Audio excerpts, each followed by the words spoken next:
Meghan is a trained actress. What she does is that she studies people. She's not a good actress, but she is a trained one, right? She's been doing it her entire life. And there is no doubt that she studied Princess Diana. She studied her mannerisms towards Harry when he was a boy and the way that she grabs her face. And this is the psychopathic elements of what she does, putting a pregnancy text next to Princess Diana's hair, saying that she put her hands on the grave to have a conversation with her, bursting into tears. And she has convinced, there's a thing called in psychology called the Freudian transfer. She has convinced Harry that she is Princess Diana, except this time he has an opportunity to save her. That is the truth. And it's worked, right? So she's done this convincing performance for Harry that I don't know how I ended here. I just love you. And I'm just like your mom. And the one chance that you had to save your mom again, when he recounts that tale and the things that she said, she threatened homicide on her unborn child and suicide on herself. And then she convinced Harry that it was his idea to leave the UK. If he can't see the writing on the wall that she is trying to embody his mother, even when he told a story about how she said she was gonna commit suicide while she was pregnant and that she was having suicidal thoughts. And you can see in everything that she does, she tries to put this pressure on him of like, well, look what happened to your mom. Like that could happen to me unless we do exactly what I want, which is to move back to Los Angeles and to be the A-list actress that I never was and to be in those circles. And I think that she's manipulated him using the death of his mother, which is so creepy and so scary. And I think that he's got some weird maternal syndrome with her, and that he thinks that he can somehow save his mother by doing everything and making sure that Meghan is happy. Harry and Meghan Markle's surrogacy scandal has entered the mainstream media domain. It sounds fake. I can't stand the authenticity, the inauthenticity. It has to stop. I tried with you, Meghan, really. You gotta pick a lane, you gotta stay in it, okay? That's all I'm saying. In this case, about whether you think the birth was real, whether you think there was a surrogate, whether you think Meghan was wearing a moon bump, the fact is, Harry and Meghan lied. Buckingham Palace lied on their behalf. There was a complete cover-up over the birth of Prince Archie. She suffers from such a rare disorder of being unable to just be a human. I've never seen this disorder before. I've never seen someone that struggles to just give us like one strip of authenticity. That belly looks very abnormal. That it looks very strange. If you look up close in the video, and I encourage people, look at this. It looks like there's like a bag or like some sort of something shoved up under a dress. It does not look like a pregnant belly. It looks all bumpy. It's very strange. It looks like what you'd get if you put like a pillowcase full of like socks or something under your dress. You gotta look up close. There's very strange bumps coming off of that pregnant belly. I don't know why, Stu, but for the first time ever, I'm kind of like, is this something we should be indulging? Because it doesn't look normal to me. The belly doesn't look normal, doesn't look like where a pregnant woman's belly is, and I don't understand what all those bumps on the belly are. I don't get it. So she's saying, you need proof that I'm authentic? I just dropped myself twerking. Obviously, I'm authentic. So she's bringing that up to say there is now PR. I have proven that I am authentic because I twerked with my husband in a room. That's not a normal way to answer the question. If somebody asked me about my authenticity, I would say I don't need to justify that I authentically am who I am.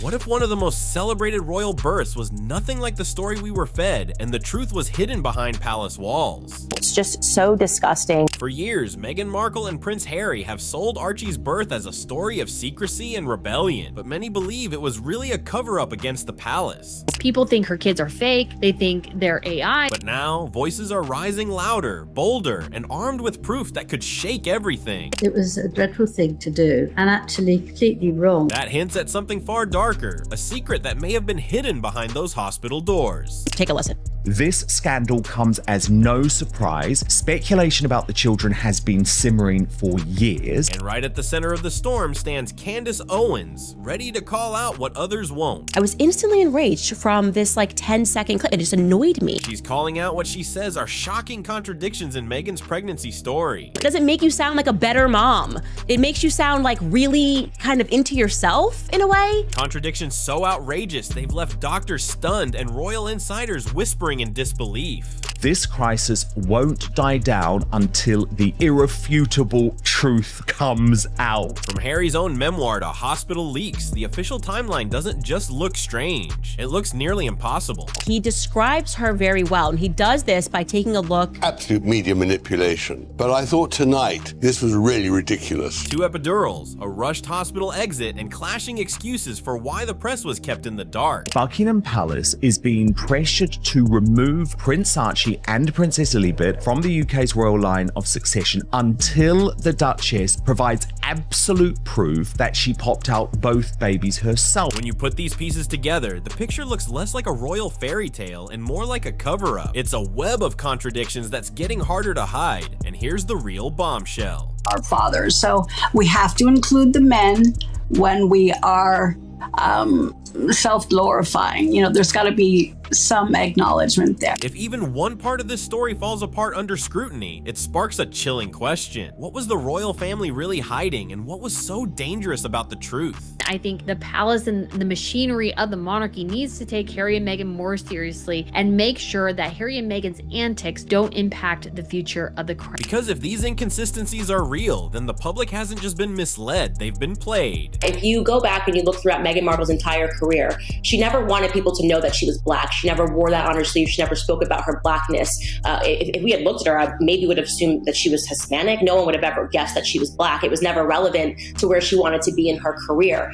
And the first time that you find that Meghan mentions her Blackness is when she wants to get out of the royal family. Even at the wedding, the only Black people she had were billionaires that she wanted to be on their shows. She had Oprah and she had Gayle King and she had her mother, who is partially Black. But Meghan Markle didn't have any of her Black family members at her wedding. This is a woman that was escaping her Blackness throughout her entire life until she realized that it could be used to her advantage. And I find that to be despicably racist. The trust between Meghan, Harry, and the millions who cheered Archie's birth may have been broken from the very first day. Like, why lie? It was just so truly bizarre. Before you decide, let's break the evidence down piece by piece, because what comes next could change how you see this royal story forever. But if she hasn't had the children herself, or Harry hadn't been involved, then they can't be in the royal line. They have to have royal blood, those little ones. Without that, there's no chance of them becoming a member of the royal family. The timeline in Harry's own memoir may reveal far more than the couple ever wanted exposed. In his best-selling book, Harry claims Meghan gave birth to Archie at the pricey Portland hospitals. Oh, that she never intended to go to the Portland hospital. She intended to have the baby at home.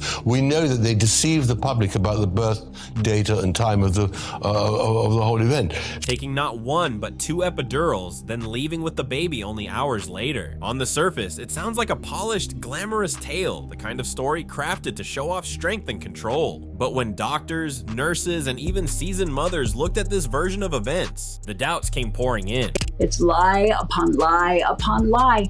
First, the claim of Meghan getting 2 epidurals during labor set off major red flags. An epidural isn't some quick pain pill you can pop in and out at will. It means putting a tube near the spine, and swapping it mid-labor isn't just rare, it's risky. Why would you do that? That's not necessary. Silence everybody and just produce a DNA sample or proof of delivery. It's like she's playing a human being, like it's a performance. Second, the recovery timeline Harry describes isn't just unlikely, it's almost medically impossible. Most new mothers, especially with complications or pain meds, are kept under watch for at least a full day before going home. And when you're pregnant, there's not a pillow under your skirt. And there's live footage of her walking towards camera with her abdomen swaying left to right in a black and white checkered dress. Yet Harry insists Meghan was back home, resting with Archie barely 2 hours after birth. And this is where things take an even stranger turn. So, and also, even it goes down to the lawyer.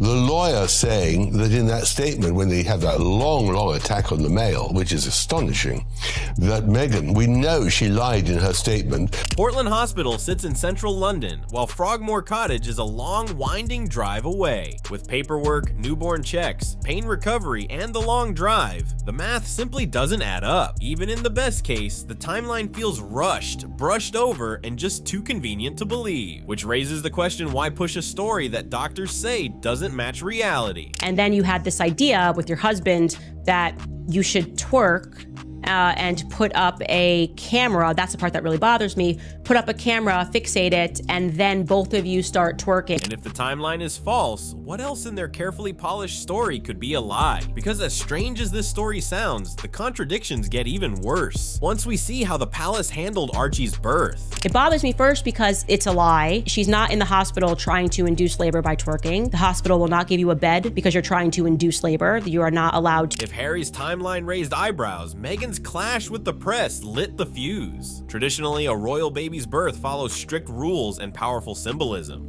It is really hard with her and her, I would say, lack of brand clarity. The Queen is told first, then an official notice goes out and the press is alerted right away to share the baby news. But when Archie was born, those royal rules suddenly disappeared. Meghan gave not one, not two, but 3 clashing excuses for why the press was shut out. Who are you trying to be? In one version, she claimed it was all about protecting her privacy. In another, she insisted it was because of sudden birth complications. And in yet another telling, the story changed again, raising the question, if the truth was simple, why so many versions? The whole description she does of the Portland hospital, the birth, that was completely fabricated.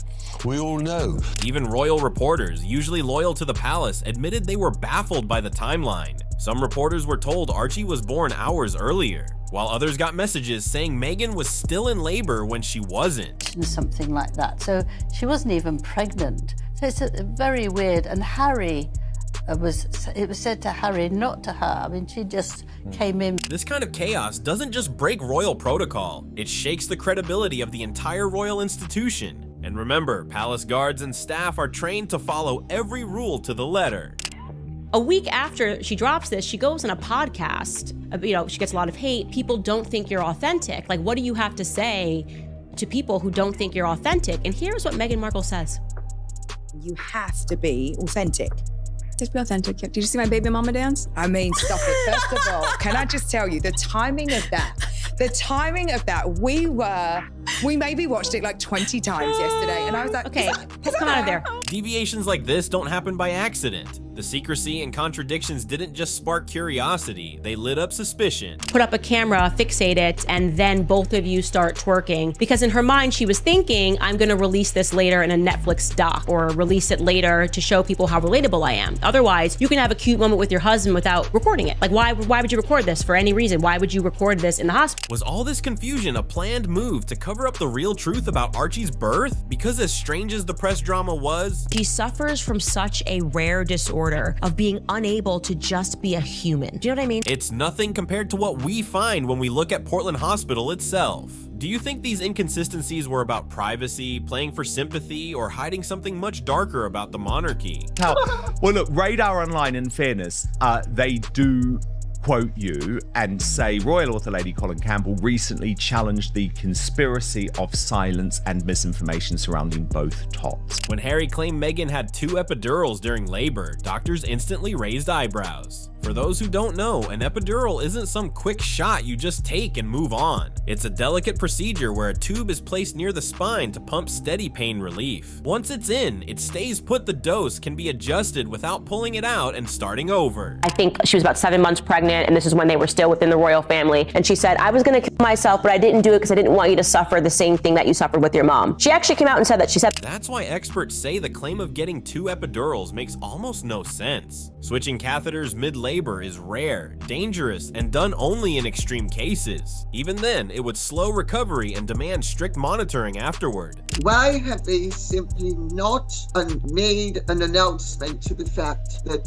all of this speculation about the children's arrivals? Yet Harry's version makes it sound routine, brushed off like it was nothing. Critics say this detail ignores medical reality, sounding more like a dramatic script, or worse, a cover-up. If you don't like her, it's not your fault. It's because she's extremely unlikable, okay? She has the non-it factor. And the confusion doesn't end there. If Meghan really went through another invasive procedure, Her quick recovery and release from Portland Hospital sound even less believable. The mix of multiple epidurals and a same-day release goes against normal medical rules, which stress monitoring to prevent nerve damage, low blood pressure, or infection. So all of the pictures, my point is, out there were inconsistent with the idea of a real pregnancy. To put it bluntly, the story doesn't line up with how childbirth medicine really works, which leads to one chilling question. Was this just a mix-up in medical terms or something far more serious? We're paying multi-million-dollar PR firms to tell your story the way you controlled it, the way you wanted it told, while you also disparaged and silenced others. Or was the story carefully shaped to look extraordinary on purpose? Because with Meghan's pregnancy story, every small inconsistency seems to unlock a much bigger secret. You need proof that I'm authentic? I just dropped myself twerking. I have proven that I am authentic because I twerked with my husband in a... Childbirth isn't something you just walk away from in a few hours, no matter how rich or privileged you are. Standard medical practice keeps new mothers under watch for at least 24 hours after birth. I have tremendous compassion for any person that is in an emotionally abusive relationship, so emotionally abusive that they have successfully isolated you from your entire family. It's not normal. There is no relationship that you should be in that should isolate you from your entire family. Even in easy births, vital signs are tracked and bleeding is closely checked. And both mother and baby face repeated checks before doctors even think about discharge. And I thought, what is she not contextually aware of? She's trying to hide something. This is really sloppy pool. Now, if issues like preeclampsia were involved, as Meghan herself hinted, no doctor would send a patient home that fast. Preeclampsia is no minor condition. It can trigger seizures, damage organs, and send blood pressure to deadly levels. Women with it are usually kept under watch for days, sometimes weeks, to make sure they're stable. She delivered it like an actress delivered it, and Oprah responded going, wow. Yet Harry's memoir claims Meghan gave birth, had multiple interventions, and was back home in the time it takes to watch a movie. That timeline isn't just unusual, it flat out clashes with what obstetricians call safe, responsible care. A royal physician was not allowed to examine her womb. I mean, I don't know about anybody else, but if I were pregnant with a royal child, you would want that child in the best care of the best medical practitioners that money could buy. Medical experts who reviewed this account called it reckless at best and impossible at worst. And this is where the contradictions cut even deeper. Meghan brands herself as a champion for maternal health, often stressing the need for proper care and monitoring. If her claim of leaving so soon after birth is true, it undermines the very standards she preaches about.